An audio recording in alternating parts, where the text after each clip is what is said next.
Olá, pessoal. Nós somos estudantes da Uninasal. Estamos aqui para gravar mais um podcast da série TCC na Prática.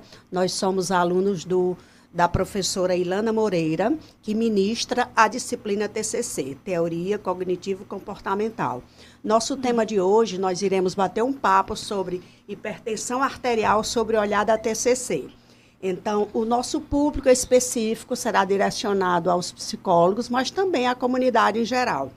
E para falar um pouco o que é a hipertensão, como acontece, quais as causas e consequências, nós agora iremos escutar a Cris, que vai relatar um pouco sobre como se dá a hipertensão. Olá, eu sou a Cris. A hipertensão arterial, ou pressão alta, é uma condição crônica caracterizada pela elevação persistente da pressão sanguínea nas artérias. Clinicamente, considera-se hipertensão quando os valores da pressão arterial são iguais ou superiores a 140 por 90 milímetros de mercúrio. Aquela famosa 14 por 9, né? Ela é chamada de assassina silenciosa porque muitas vezes não apresenta sintomas claros, mas pode causar sérios danos ao longo do tempo, como problemas cardíacos, acidentes vasculares cerebrais e insuficiência renal. E também tem fatores de risco que desenvolvem essa hipertensão ao longo do tempo. É o histórico familiar, a dieta rica em sal e gorduras, sedentarismo, consumo excessivo de álcool e cigarro, sobrepeso, estresse crônico, idade avançada e doenças pré-existentes, como a nossa queridíssima diabetes, né? E as complicações associadas à hipertensão não controlada, doenças cardiovasculares, como infarto do miocárdio, acidente vascular cerebral, o famoso AVC, né, aí, popularmente chamando, insuficiência renal, problemas de visão, como retinopatia hipertensiva e comprometimentos cognitivos e até demência vascular. Então, é muito sério. Pronto, então o Sérgio, nosso colega, vai dar um pouquinho dessas orientações. Sou o Sérgio, lá. Como bem disse a Cris, né, a hipertensão arterial ela está sob o véu do silêncio, muitas vezes não apresenta sintomas e exige da gente algumas orientações, como buscar uma alimentação saudável, uma alimentação equilibrada, pobre em sal, rica em verduras, legumes, frutas. Outra coisa interessante é evitar alimentos ultraprocessados, né? Como macarrão instantâneo, aquela lasanha. Biscoitos, né? E é o mais difícil, né? E mais complicado. Porque é o que mais é oferecido hoje em dia no supermercado, no fast food, Bem difícil. rápido, não é? Prático, mas acaba realmente comprometendo a saúde. E também ingerir cereais integrais, também é uma coisa muito boa. Outra orientação importante é evitar álcool em excesso, né? A relação está ligada à quantidade ingerida de álcool. Essa quantidade que a gente já sabe que o álcool ele eleva a pressão arterial e também está associado ao maior risco de doenças cardíacas. Parar de fumar. Cigarro não é amigo, não é? Cigarro traz efeitos prejudiciais sobre a pressão arterial e os vasos sanguíneos. A prática de exercícios físicos é outra orientação extremamente importante. Vai ajudar a controlar e reduzir a pressão alta, vai contribuir para a redução do peso corporal, vai melhorar a saúde cardiovascular, fortalecimento do muscular e ósseo, enfim, melhora a qualidade de vida do hipertenso. E vários são os tipos de exercícios para a prática, não é? Que como o exercício aeróbico, resistência, a pilates, yoga, a caminhada, né? A própria dança. Isso, não é? Uma caminhada assim ao ar livre, né? Exatamente. O ar livre. Atende às duas necessidades, a caminhada e o emocional, né, ali estresse, também. Exatamente. E falar em estresse, Nacilene, outra orientação é controlar o estresse através de técnicas de relaxamento. Né? Reservar aí alguns momentos, né, do nosso dia para o relaxamento é algo bom, mas que a gente acaba minimizando, não dando importância. um mundo tão cheio de desafio, tão estressante, se a gente não consegue relaxar. E é necessário, o corpo precisa descansar. E aí tem tantas técnicas de relaxamento, como a respiração profunda e lenta, não é? Como relaxamento muscular, a meditação, a yoga.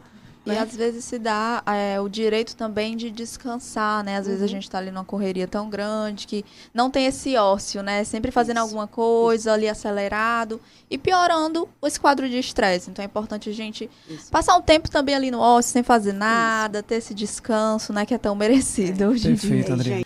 Outra orientação que a gente está colocando é questionar os nossos pensamentos e atitudes, aqueles principalmente que a gente chama de disfuncional, né, de negativos.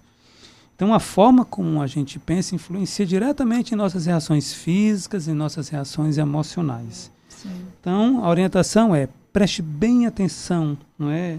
Na forma como você está levando a vida. O estresse, que é extremamente danoso à pressão arterial.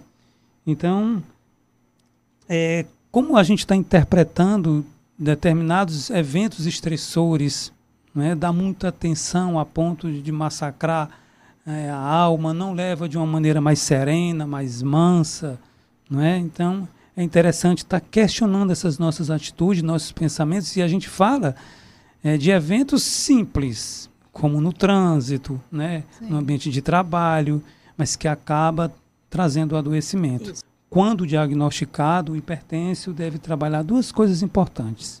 A aceitação, isso é fundamental, porque muitos resistem, quando descobrem realmente, está diagnosticado, resistem que agora você vai ter uma nova rotina. Algo vai modificar e é necessário o teu esforço. Então é bom ter a consciência e aceitar, né, infelizmente, esse quadro, mas que não impede de se ter qualidade de vida. Isso aqui é extremamente importante dizer. Com certeza. Tá certo? Tenho consciência, mas acabar o mundo é o fim, não.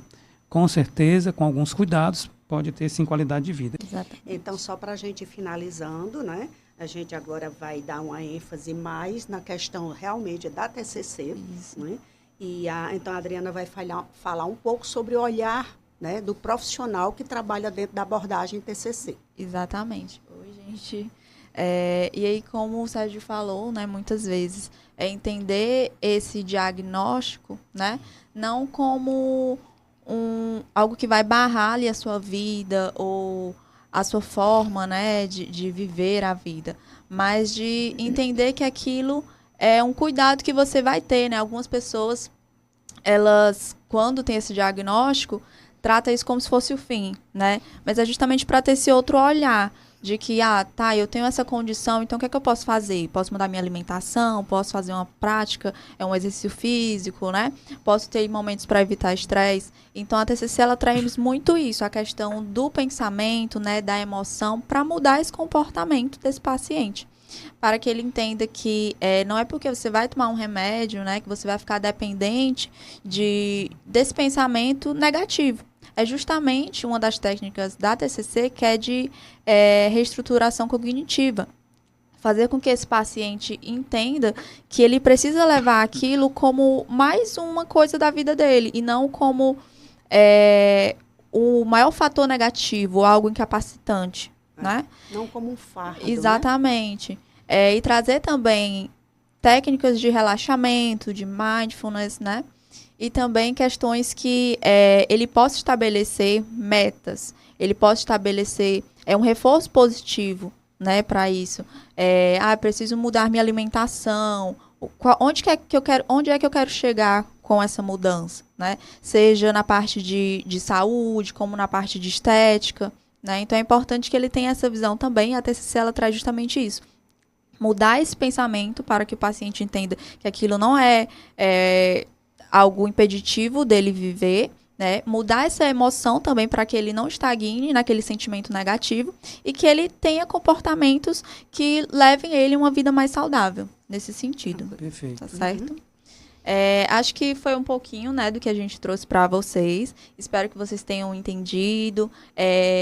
A gente agradece, tá, o apoio de todo mundo. E é isso. Legal.